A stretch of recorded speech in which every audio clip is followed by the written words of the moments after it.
앞으로 이제 우리는 미세먼지를 안고 살아야 되나. 민심이 안 좋을 것 같아요. 대통령께서 너무 이제 깨알 리더십이에요. 좀 피하는 듯한 이게 사실 뾰족한 대책이 없거든요. 뭐 젊은 세대들이 느끼는 감성은 상당히 분노라고 할까요? 이런 것들이 좀 느껴질 정도로 지금 내년 총선에서도 주요한 이슈가 될 가능성이 근데 어쨌든 있다. 정부 여당이 불리하죠.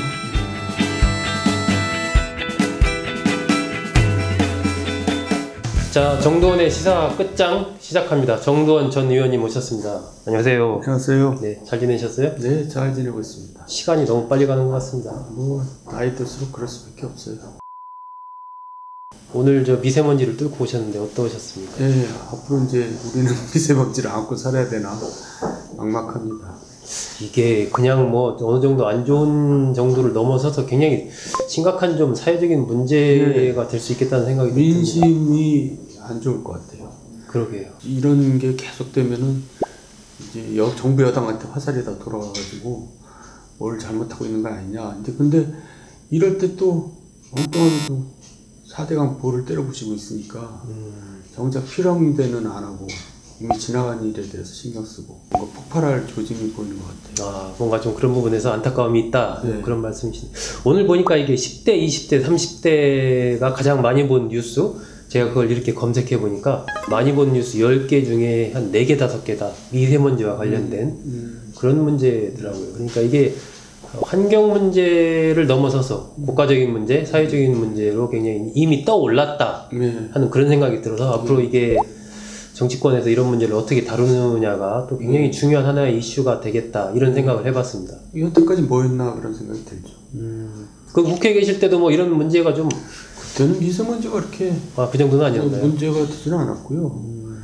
최근 들어서 이제 심해진 것 같은데 어쨌든 탈원전 문제도 연관지어서 이제 문제 제기가 되겠죠. 석탄이나 LNG. 근데 그게 저 탈원전 때문에 이제 더 많이 뗀다는 거 아니에요.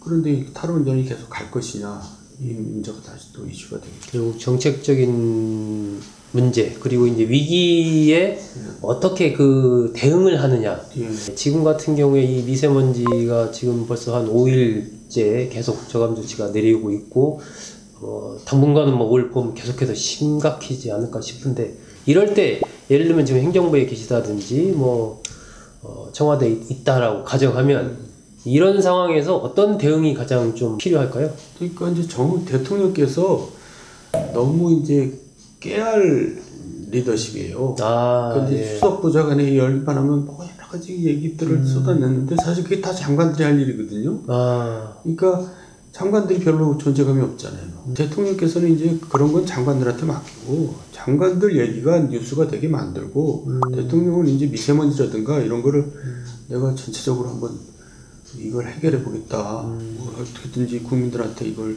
벗어나게 해주겠다. 이런 얘기를 하면서 이제 대통령 어젠다로 끌고 가야 되는데 사실 좀 피하는 듯한 느낌이 좀 있어요. 이게 사실 뾰족한 대책이 없거든요. 뭐 그런 문제 아닐까요? 사실은 이게 뭐 확실하게 뭘 얘기한다고 해도 그게 바로 가시적인 성과를 내놓기는 쉽지 않은 문제이긴 하니까. 하지만 제가 느끼기에도 체감이 지난해 다르고 올해 또 다른 것 같거든요. 이 미세먼지에 대한 어떤 국민들이 느끼는 체감이. 그러니까 정확한 진단을 일단 해야죠. 그렇죠. 근데 진단도 사실 정확하게 해본 적이 없어요. 그렇죠. 그게 뭐 제가 알기에도 거의 한 2014년인가 이후로 아마 국가적인 통계 자체가 이 부분에서 제대로 내본 적이 없는 걸로 알려져 있던데, 그러다 보니까 이제 중국과의 관계에서도 책임론, 뭐 우리는 중국 책임론을 얘기하고 중국에서는 아니다 또 그렇게 반박을 하고, 좀 이런 부분에서 우리 정부가 좀 어떤 적극적인 행보를 보일 필요성이 좀 있지 않을까요? 그러니까 이제 차원을 높여야 되는데 거의 이제 실무적인 차원에서만 접촉을 한 걸로 알고 있고, 이게 정상 간의 이 문제가 논의되기에는 뭔가 좀 거꾸로 겁이 나는 모양이죠. 피하는 것 같아요. 예. 이 문제, 미세먼지 문제 같은 경우는 정 의원님 보시기에는 이슈의 수준이 좀 어느 정도이고 어떻게 그에 대응을 하는 것이 좀 그러니까 필요한가? 일단 진단을 정확하게 하면서 진단을 정확하게 해야 된다. 정부에서 솔직하게 인정할 걸 인정해야죠. 그리고 국민들한테 이제 장기적인 플랜을 제시하면서 같이 협조해 나가자 이렇게 구해야 되는데 아직까지도 그런 게 없어요. 그리고 또 이제 좀 엉뚱한 얘기였지만 황교안 이제 새 대표가 첫 번째 행보로서 최고위원회를 열었는데 거기서 뭐라 그랬냐면 좌파 폭정에 대해서 투쟁하겠다 이렇게 네. 나왔거든요. 네, 네. 근데 너무 피어끼 부대 냄새가 나잖아요. 네. 근데 처음에 취임해서는 좀 덕담을 할 필요는 있어요. 그러니까 내가 좀 정부의 잘못에 대해서 철저히 대응해 나가겠다. 하지만 협조할 것은 협조하겠다. 이제 이 정도로 해놓고 근데 미세먼지는 너무 심했다. 예. 정부가 너무 안이하다.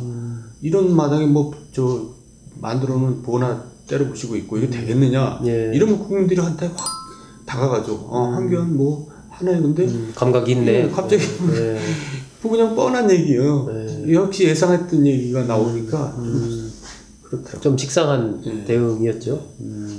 사실 제 세대만 해도 뭐 이제 그런가 보다 뭐 그럴 수도 있지 이런 것도 약간 있는데 젊은 세대들이 느끼는 감성은 상당히 어떤 분노라고 할까요? 이런 것들이 좀 느껴질 정도로 지금 막막하겠죠.